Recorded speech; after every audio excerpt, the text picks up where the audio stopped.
All right, guys. Dave Bartek here, Athletic Baseball. Got Coach Greg Hendricks with us. We were just talking about consistency and, what that means for players. Greg's got his mental ABCs book here, and we were just talking about some of the stuff. Some really cool stuff in here. For you ball players out there, are you consistent? How consistent are you? Are you steady? Like, what does that mean? Like a lot of guys say, man, I got to get more consistent. I got to get more consistent. I got to throw more strikes. I got to get more hits. I got to do this. I got to do that. What is consistency to you guys? There's a lot of talk about what to do, what you need to do. Question is, how do you do it? That's my question for you guys. How do you do it? So me and Greg talk about this a lot. It's like the simple stuff is the stuff we need to put in first.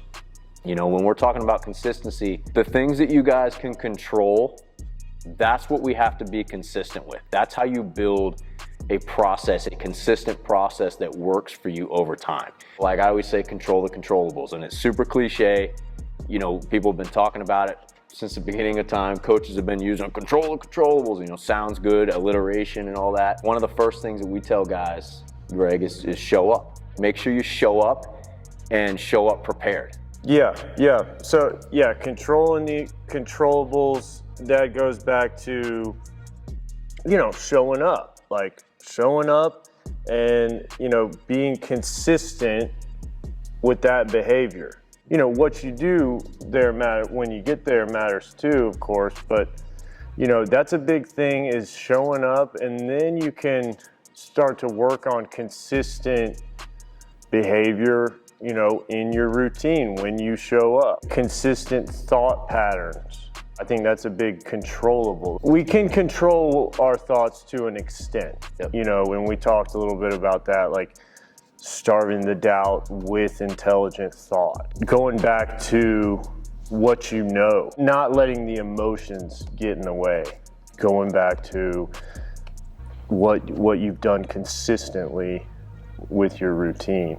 That's not to mention, guys, staying positive. Starving doubt, intelligent thought, going back to what and to cap off all that in terms of controlling your thoughts and what you can, another controllable that we try to get a handle on, like stay positive with yourself. The more consistently positive you are in what you do, the better baseball player you're going to be, the better human you're going to be, just overall a better outlook on all the things you're trying to accomplish. Making sure that you manage your highs and lows too. Everybody feels good when they're doing good. When performance is up, everybody feels good, and it's easy to consistently show up with a good attitude and consistently show up and do your quote unquote routine. But the guys who are truly consistent take it one step further, and they do it also when they're maybe in a little bit of a rough patch or in a low spot, right? And you got to try to keep that even keel.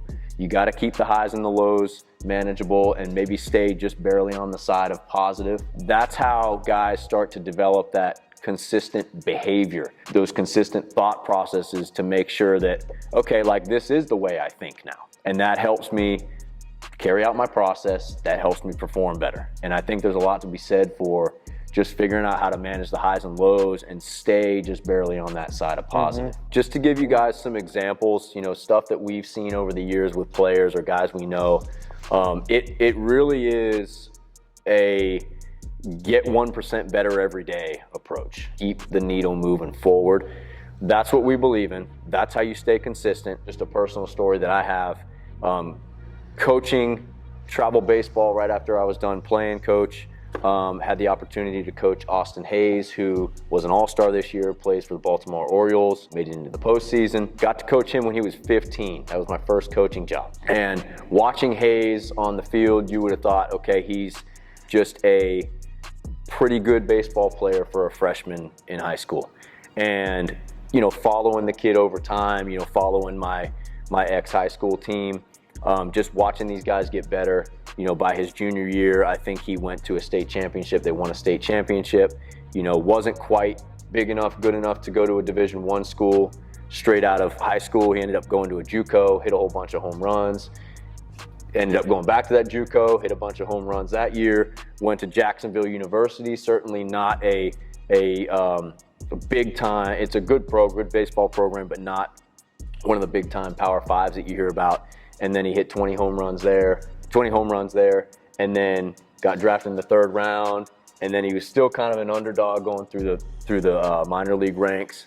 Next thing you know, he's a big leaguer, and he didn't look back. So, that's an example of just somebody staying consistent and truly working hard and working towards a goal, understanding what their process is, and just saying, I'm going to leave it all out on the table, and whatever happens, happens. I know Coach Greg probably has another example, maybe a little bit more personal and a little bit more close to home. We've been coaching his son Charlie here, and he's been going through our Velocity Max program. Charlie just committed to Georgetown.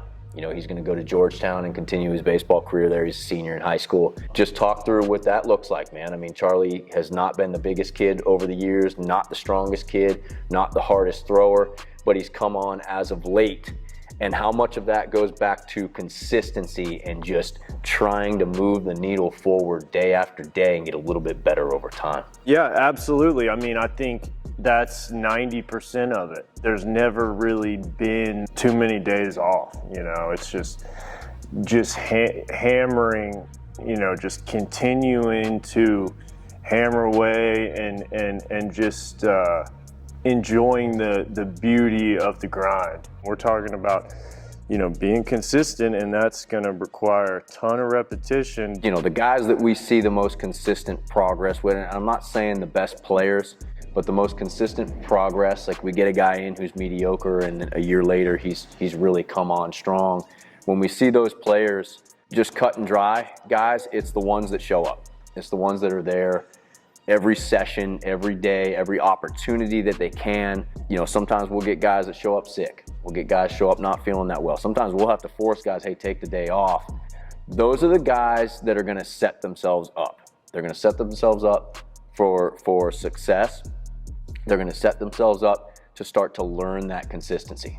Learn to show up. We're talking to players right now, but this is for coaches too. This is for families. This is for everybody listening to this. If you want to be more consistent, just flat out get it done in the way of showing up, in the way of preparing. The guys who actually pay attention to what we're teaching, pay attention to what we're doing, kind of learn the system, understand, okay, like I see how the flow of things are going. Those guys, just the more cerebral thought process to things is going to help people understand what consistency means. Understanding that you're going to have a bad day, understanding that you're going to have a super good day, and floating on the average. You're floating on the average of those lows and those highs, those good days and those bad days. You just have to know what you want to accomplish. You have to know how you're going to do it, and you got to show up and get it done. And sometimes you're going to be uncomfortable. You're going to be tired. You're going to be worn out. It's going to be a hot day. It's going to be a cold day. You're going to have grandma's birthday. You're going to have your mom's not going to want to drive. You're going to have all these things, and you just got to do the best you can to navigate one day at a time, get better one day at a time, and keep the consistency. Keep the consistency, adapt over time, and just develop that full, consistent process to carry out. And that's really the secret, guys. That's the secret sauce to getting better over time. I'm not talking about getting better tomorrow. I'm talking about getting better over time, truly honing in on your process and understanding what it takes to get better over time. I was telling the guys yesterday, like, if you think it's gonna make you better, then it will. Having that conviction in what you're doing. At the end of the day, guys, you gotta have conviction with what you're doing. You gotta have a process. You gotta stick to that process, and you gotta know, okay, I've got people surrounding me that are gonna help me get better. They're gonna put me in the right environment, and that's a culture you wanna be a piece of. If you guys wanna learn more about strength training, hitting, pitching, all of the programs we have going on here, we have remote programs for you guys not in Atlanta. Click the link below. It'll take you to our website, show you more about what we do. Follow us on Instagram, Athletek Baseball. Make sure you guys are owning your off season. We'll catch you all soon.